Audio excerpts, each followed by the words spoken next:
নমস্কার বন্ধুরা, কেমন আছেন আপনারা? আশা করি সবাই ভালো আছেন। দেখুন, বাইরে কিন্তু প্রচণ্ড ঝড় বৃষ্টি শুরু হয়ে গেছে আর পরিবেশটাও বেশ ঠান্ডা ঠান্ডা হয়েছে। আর এই ঠান্ডা ঠান্ডা পরিবেশে কিন্তু খিচুড়ি খেতে দারুণ লাগে। তার জন্য আমি আজকে রান্না করব কলাইয়ের ডালের খিচুড়ি। তো বন্ধুরা, আর বেশি কথা না বাড়িয়ে আসুন দেখে নেওয়া যাক আমি কিভাবে কলাইয়ের ডালের খিচুড়ি রান্না করছি। তো খিচুড়ি রান্না করার জন্য প্রথমে আমি একটা গামলার মধ্যে নিয়ে নিচ্ছি 2 বাটি চাল। যেহেতু আমি এই বাটিটা মেপেই 2 বাটি চাল নিয়েছি, তার জন্য এই বাটিটা মেপেই 1 বাটি ডাল দিয়ে দিচ্ছি। আপনারা চাইলে কিন্তু সমান সমান চাল ডাল দিতে পারেন, তাতেও কিন্তু অসুবিধা নেই। এখন আমি এই চাল আর ডালটা খুব ভালো করে ধুয়ে পরিষ্কার করে দেব। দেখুন, চাল আর ডালগুলো কিন্তু আমি খুব ভালো করে ধুয়ে পরিষ্কার করে নিয়েছি। এখন আমি চাল থেকে যাতে একটু জলটা ঝরে যায় তার জন্য এরকম করে একটু সাইড করে রেখে দেব। দেখুন, এইভাবে রেখে দিলে কিন্তু অনেকটা জল বেরিয়ে যাবে। দেখুন, চাল আর ডাল থেকে জলটা বেরিয়ে গিয়ে কিন্তু চাল ডালগুলো অনেকটাই ঝরঝরে হয়ে গেছে। এবারে চলুন খিচুড়িটা রান্না করি। খিচুড়ি রান্না করার জন্য একটা কড়াইতে দিয়ে দিচ্ছি সর্ষের তেল। তেলটা যখন গরম হয়ে যাবে, ফোড়নের জন্য দিয়ে দিতে হবে 3টে তেজপাতা, 4-5টা শুকনো লঙ্কা আর 1 চামচ 5 ফোড়ন। এখন তেলের সঙ্গে এই ফোড়নগুলো একটু সময় ভেজে নেব।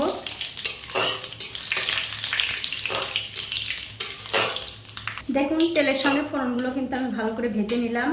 এবারে যে চাল আর ডালটা আমি ধুয়ে রেখেছিলাম সেটা দিয়ে দিচ্ছি। দিয়ে দেওয়ার পর এই ফোড়নের সঙ্গে কিছুক্ষণ চাল আর ডালটা ভেজে নিতে হবে। দেখুন, 3-4 মিনিট ধরে এই চাল আর ডালটা আমি খুব ভালো করে ভেজে নিয়েছি। এই চাল ডাল কিন্তু ভাজা হয়ে গেছে। আমি বন্ধুরা আজকে কড়াইতে খিচুড়িটা রান্না করব না, একটা হাঁড়িতে করব। তার জন্য এই চাল আর ডালটা একটা হাঁড়িতে দিয়ে দিচ্ছি। আর দেখতেই পাচ্ছেন হাঁড়ির মধ্যে আমি জল আগে থেকে গরম করে নিয়েছি। এখন এই চাল ডালগুলো হাঁড়িতে দিয়ে দিচ্ছি। আমার এই ছোট্ট চ্যানেলটি যারা সাবস্ক্রাইব করেছেন তাদেরকে অনেক ধন্যবাদ, আর যারা সাবস্ক্রাইব করেননি তাদেরকে সাবস্ক্রাইব করে নেওয়ার অনুরোধ রইল। দেখুন, চাল আর ডালটা কিন্তু আমি জলের মধ্যে দিয়ে দিয়েছি। এখন আমি এর মধ্যে দিয়ে দিচ্ছি কাঁচা লঙ্কা। ঝালটা বন্ধুরা আপনারা যে যেমন খাবেন তেমন দেবেন।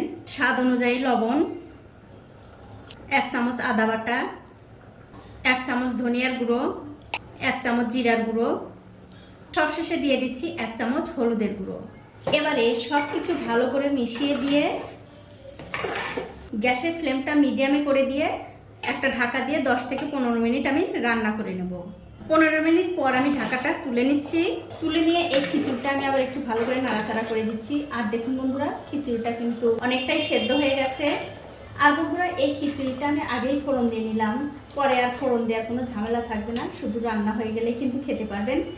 আর আপনারা যদি চান তাহলে পরেও ফোড়ন দিতে পারেন, কোনো অসুবিধা নেই। এখন এই খিচুড়িটা আমি আবার ভালো করে নাড়াচাড়া করে দিয়ে রান্না হতে দেব। আমি আবার 10 মিনিট পর ঢাকাটা খুলে নিচ্ছি। খুলে নিয়ে এই খিচুড়িটা আমি আবার একটু ভালো করে নাড়াচাড়া করে দিচ্ছি। দেখুন বন্ধুরা, খিচুড়িটা কিন্তু প্রায় হয়েই গেছে।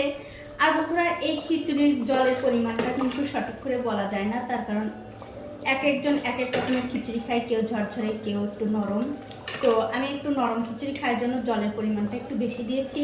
আপনারা যদি এর চেয়ে একটু ঝরঝরে খিচুড়ি খেতে চান তাহলে কিন্তু জলের পরিমাণটা কম দিতে হবে। দেখুন, খিচুড়িটা কিন্তু প্রায় হয়েই গেছে। আর অবশ্যই এখন আপনারা দেখে নিতে পারেন লবণ আর ঝালটা ঠিক আছে কিনা। এখন আমি এর মধ্যে দিয়ে দিচ্ছি একটা টমেটো।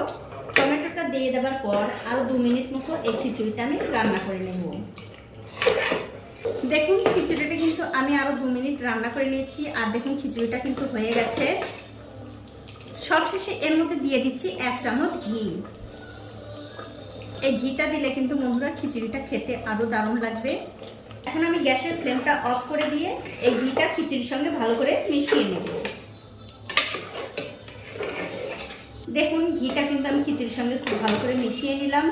এবারে গরম গরম পরিবেশন করে আপনাদের দেখাচ্ছি কেমন হয়েছে। তো এই দেখুন বন্ধুরা, হয়ে গেছে আমার কলাইয়ের ডালের খিচুড়ি রান্না করা। আর এই ঝড় বৃষ্টির দিনে কিন্তু এই কলাইয়ের ডালের খিচুড়ি খেতে দারুণ লাগে। আশা করি আমি একদম সহজভাবে আপনাদের রান্না করে দেখিয়েছি আর আপনাদের বুঝতে কোনো অসুবিধা হয়নি। তো বন্ধুরা, ভিডিওটি যদি ভালো লেগেই থাকে অবশ্যই একটা লাইক, কমেন্ট আর শেয়ার করতে ভুলবেন না।